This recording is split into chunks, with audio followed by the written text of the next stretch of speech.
What's up everybody, 49's Fine, back at you again today with another Precious Metals video, and today I wanted to talk to you guys about if silver milk spots actually even matter.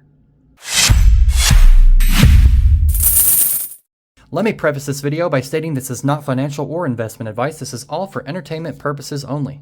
As beautiful as silver is, as majestic as beautiful as it sounds when you clank it all together in your hand, there's one thing that really irks a lot of silver stackers, and that's going to be the pesky milk spots.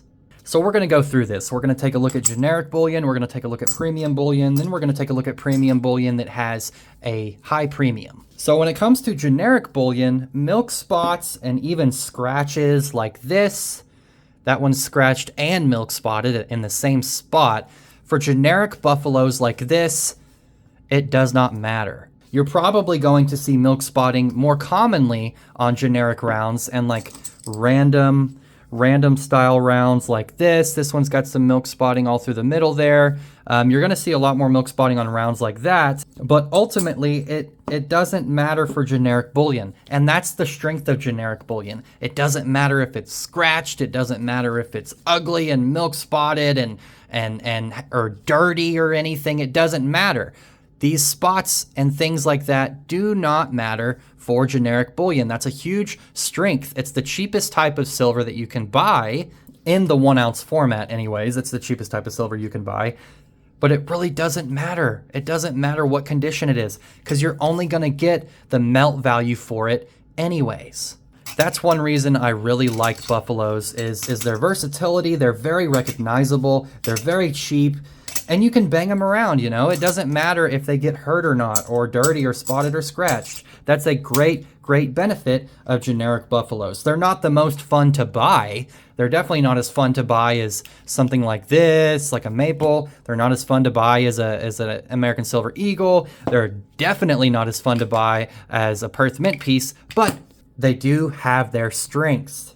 Now, let's move away from generic bullion and get kind of more into the premium stuff. I consider Canadian maples premium. They have a lot of anti-counterfeit measures, security features. They're absolutely gorgeous. They are 4/9 fine instead of 3/9 fine, and they have mint shield technology to keep them from milk spotting in the first place. They only started the mint shield technology in 2018, I believe, so it still remains to be seen if their mint shield technology will really keep these coins in pristine condition over time. It's only been about 6 years since they started doing it, but so far I've heard they've had a great track record.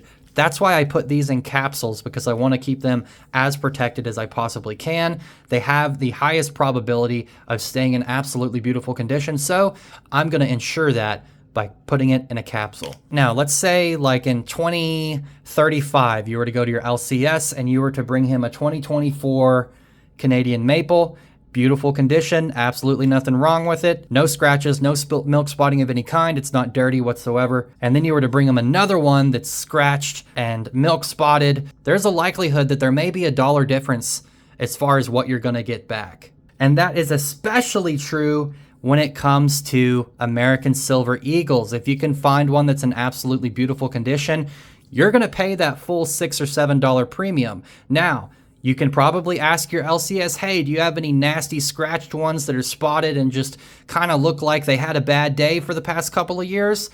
They may have some, and they may sell you them for a little bit cheaper. And then let's move on to something like this.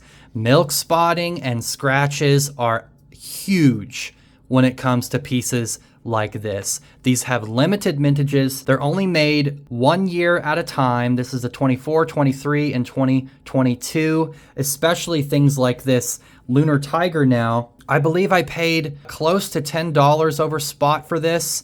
Maybe it was $8 over spot, but that was for a brilliant uncirculated piece. If I was to damage and scratch this thing up, or if it developed a bunch of milk spotting all over the face of the coin, and I was to turn around and sell it or attempt to sell it on eBay, I would not get as much as someone that's selling a brilliant uncirculated version. You got to look at your generic silver as like the clunker Honda Civic. It can take a beating and keep on ticking. It's not expensive opposed to other pieces. It's reliable. You'll always get your value out of this. And then you've got your Maples, which is like your luxury sedan. You want to try to keep it in better condition. It's worth a little bit more. It's got some better features than the generic Buffalo, but you want to, you don't want to hot rod it everywhere. You want to try to take care of it, get consistent oil changes. You just kind of want to take a little bit better care of these if you're wanting to get as much money back as possible whenever you sell. And then this is like the, I don't even know what the automotive equivalent of an ASC is. It's very American. You're paying for the brand. It's definitely a beautiful coin. It feels nice in the hand. But you want to be extra delicate with it. That way you can get as much premium back as possible whenever you turn around and sell it. And then there's pieces like this, which I will never sell. I'm just going to keep them in a capsule. I'm not even going to let the capsules get scratched. So this part doesn't really count. But if you ever were to try to resell this, you definitely want to keep it in its best condition as possible, because who knows what the premiums on these are going to be in 10 years, because the Lunar Series 3 by Perth Mint is so highly sought after. These coins are only a couple of years old and they're already fetching huge premiums, like 20, 25, 30% premiums over spot already, and they've only been out for a couple of years, so there's no telling what the premiums on these bad boys are going to be 15 years from now. So I'm going to do my best to keep these protected. Not that I would ever sell it, but if I was to hand it down to kids, I would want them to be as valuable as possible. I hope my little automotive car analogy made sense. But anyways, I hope you guys enjoyed the video. Please like, comment, subscribe. I love to talk to you guys down in the comments. Peace.